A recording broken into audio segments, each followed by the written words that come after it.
They've been called America's most loyal partners in the Middle East. Their soldiers, the Peshmerga, were the boots on the ground that defeated ISIS. Their political project in Syria was hailed as a beacon of democracy in a war-torn land. And yet, they remain the largest ethnic group in the world without a country of their own, with over 30 million people scattered across a region that has for a century denied them a home. This is the story of the Kurds, a story of a promise made, a promise broken, and the devastating cycle of being armed, used, and then betrayed by the very allies they fought for. To really get what the Kurds are up against, you have to rewind the clock over a century to the end of World War I and the collapse of the Ottoman Empire. As the victorious powers, Britain and France, carved up the Middle East with pencils and rulers, drawing lines in the sand that created modern Iraq, Syria, and Turkey, a flicker of hope emerged for the Kurdish people. For just a moment, it looked like their dream of a nation was finally going to be recognized. That hope was written into the 1920 Treaty of Sèvres. This post-war deal, signed by the Allies and the defeated Ottomans, clearly laid out a path for an autonomous and maybe even independent Kurdish state. For the first time, there was a legal framework that said the Kurdish people had a right to self-determination. The dream of Kurdistan, a homeland for the Kurds, was right there, on the verge of becoming real. But this dream was suffocated almost as soon as it was born. Turkish nationalists, led by the famous Mustafa Kemal Ataturk, completely rejected the treaty.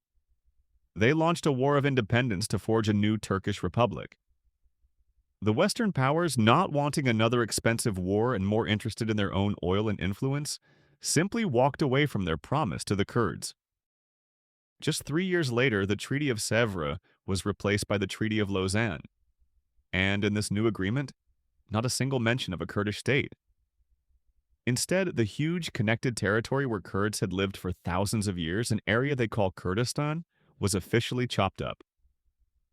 The lines drawn by Lausanne split the Kurdish people between 4 new or reshaped countries: Turkey, Iran, Iraq, and Syria. A single people with one culture, one language, and one history were suddenly made into minorities in 4 different nations, their very identity seen as a threat.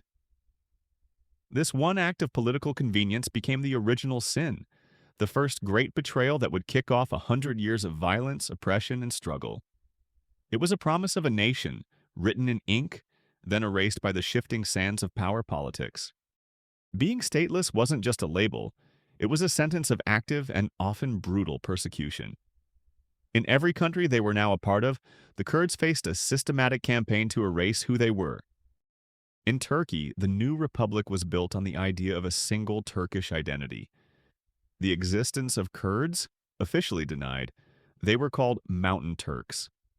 The Kurdish language, their traditional clothes, even their names were banned. Any uprising that demanded basic rights was crushed by the military.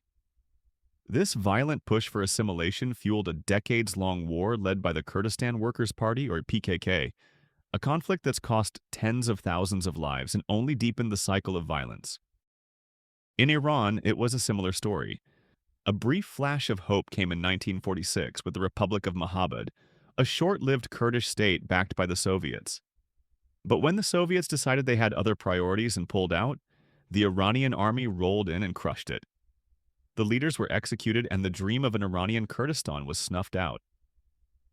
Since then, both the Shah and the Islamic Republic have continued to clamp down on any Kurdish attempts at political or cultural expression. In Syria, under the thumb of the Assad family's Ba'athist regime, Kurds were pushed to the margins for decades. They were hit with Arabization policies, where their towns and villages were given new Arabic names. For years, hundreds of thousands of Syrian Kurds were denied citizenship, making them stateless inside a state, unable to own land, get a government job, or even register the birth of their own children. But it was in Iraq where the Kurdish people would face their darkest hour. For most of the 20th century, Iraqi Kurds, led by the legendary Mustafa Barzani, were locked in a constant fight for the autonomy they'd been promised. This struggle led to another gut-wrenching betrayal in the 1970s. The United States and the Shah of Iran encouraged the Kurds to rise up against Baghdad, making them think they had powerful allies. But in 1975, the US and Iran cut a backroom deal with Iraq and suddenly pulled their support, leaving the Kurds totally exposed to a massive Iraqi onslaught. This cycle of being used and then thrown away reached its most horrific point with an act of genocide. In 1988, near the end of the Iran-Iraq War, Saddam Hussein's regime unleashed the Al-Anfal campaign, a systematic plan to wipe out the Kurdish population in northern Iraq. Iraqi forces stormed through Kurdish villages, rounding up men, women, and children. An estimated 180,000 Kurds were murdered, many of them dumped in mass graves in the southern deserts. The campaign's most infamous moment was the chemical weapons attack on the city of Halabja, where poison gas killed 5,000 civilians in a single day. And while this was happening, the world was mostly silent. Many Western powers who had been backing Saddam against Iran just looked the other way, choosing strategy over human lives. Anfal was a terrifying reminder of the price of statelessness. The end of the Cold War and the 1991 Gulf War marked a turning point. After Saddam Hussein was pushed out of Kuwait, Iraqi Kurds rose up again, only to be brutally crushed, sending millions fleeing for their lives into the freezing mountains. The images of this humanitarian disaster broadcast on TV screens around the world finally shamed the West into action. The US and its allies set up a no-fly zone over northern Iraq, creating a safe haven for the Kurds. Shielded from Baghdad, the Iraqi Kurds built what they had fought for generations, a state of their own in all but name. They established the Kurdistan Regional Government, or KRG, with its own parliament, its own army, the Peshmerga, and its own flag. The KRG became an island of stability, democracy, and pro-Western views in a chaotic region. When the US invaded Iraq in 2003 to overthrow Saddam, the Peshmerga were essential allies, fighting right alongside American soldiers. A decade later, a similar pattern played out just across the border in Syria. When the Syrian civil war broke out in 2011, the Assad regime pulled its troops from the northeast to fight rebels elsewhere. Syrian Kurdish parties, mainly the PYD and its armed wing, the YPG, stepped into the void. They set up their own autonomous administration called Rojava, a remarkable political experiment built on direct democracy, gender equality, and inclusion. Then came ISIS. The terror group tore across Iraq and Syria in 2014, capturing huge amounts of territory and committing unspeakable atrocities. The Iraqi army collapsed. The world watched in horror. But on the ground, one force stood firm: the Kurds. In Iraq, the Peshmerga held the line against ISIS, not only protecting their own region but stopping the total collapse of the Iraqi state. In Syria, the YPG became the single most effective fighting force against the caliphate. The 2014 battle for the city of Kobani became a global symbol of Kurdish courage, as lightly armed male and female fighters held off a much stronger ISIS force for months, finally winning with the help of US airstrikes. Realizing how effective they were, the United States made the Syrian Kurds the cornerstone of its entire strategy to defeat ISIS. The YPG became the backbone of a new multi-ethnic alliance called the Syrian Democratic Forces, or SDF. Armed, trained, and backed by US Special Forces and air power, the SDF systematically rolled back ISIS territory. They were the boots on the ground who liberated Raqqa, the ISIS capital, and fought the final brutal battles that ended the caliphate's physical territory in 2019. American commanders couldn't stop praising them as reliable and courageous partners. The Kurds had once again proven themselves to be the West's most loyal allies. They had paid in blood, losing thousands of fighters to protect the world from a common enemy. Surely this time, their sacrifice would be honored. History, however, was about to repeat itself with an almost personal cruelty. The cycle wasn't over. In Iraq, after playing a key part in defeating ISIS, the KRG felt it had finally earned its 100-year-old dream. In September 2017, they held an independence referendum. An overwhelming 92% of voters chose to leave Iraq. But the reaction from the world, including their American allies, was cold and hostile. The U.S. opposed the vote, worried it would destabilize Iraq. Baghdad, along with Iran and Turkey, saw it as a threat and responded by closing airspace and seizing border crossings. Then, Iraqi forces, using American-made weapons, moved in to retake the oil-rich city of Kirkuk, the very same city the Peshmerga had heroically defended from ISIS. The Kurds had hoped for American support, or at least for someone to step in. They got silence. Their allies stood by as their land was taken and their dream of independence was crushed, again. The betrayal in Syria was even more direct.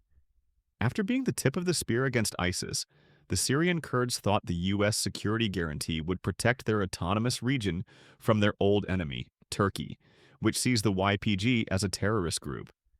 But in October 2019, after a phone call with Turkish President Erdogan, U.S. President Donald Trump ordered the sudden withdrawal of American troops from northern Syria. The American soldiers who had fought side by side with the SDF were told to stand down and pull back, a move widely seen as a green light for a Turkish invasion. Days later, Turkish forces and their Syrian allies stormed across the border, attacking the very towns that had just been freed from ISIS. America's celebrated partners were now fighting for their lives against a NATO army. The abandonment was so blatant, it drew outrage from inside the U.S. military and government. The Kurds were used to fight America's war, and once the job was done, they were discarded. This pattern has defined their recent reality. By 2025, the Syrian Kurds found themselves cornered. Faced with constant Turkish pressure and a U.S. policy that had clearly shifted, they were forced into a painful position. In March 2025, SDF commander Mazloum Abdi signed a framework agreement with the new government in Damascus to reintegrate their military and civilian institutions back into the Syrian state. The deal was an attempt to trade their quest for autonomy for promises of limited cultural rights and local control.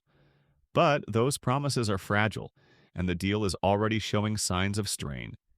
As of August 2025, Damascus has pulled out of planned follow-up talks in Paris after Kurdish leaders continue to advocate for a decentralized state, a demand the central government rejects. Once again, the Kurds' fate hangs in the balance, caught between regional powers with their most powerful allies' attention clearly elsewhere. This story isn't just history. It's happening right now for millions of people. Understanding this tangled web of alliances and betrayals is the first step towards seeing the profound injustice at the heart of it all. If you found this analysis valuable, please share it. Spreading awareness is one of the most powerful tools we have to make sure these forgotten allies aren't actually forgotten. And we want to hear from you in the comments. What, if anything, does the world owe the Kurdish people? The story of the Kurds is the story of a nation without a map, a people whose loyalty has been both their greatest strength and their greatest weakness. From the broken promise of Sèvres a century ago to the tactical alliances in the war on terror, they have consistently been a stabilizing force in one of the world's most unstable regions. They've fought for others' security, bled for others' interests, and governed with a progressive vision that stands in stark contrast to the chaos around them. And yet, their reward has been a repeating history of betrayal that leaves them fragmented and vulnerable. The fundamental question is as sharp today as it was in 1923. After a century of sacrifice, will the Kurds ever have a home to call their own? Or are they destined to forever be the forgotten allies in the Middle East's brutal power struggle?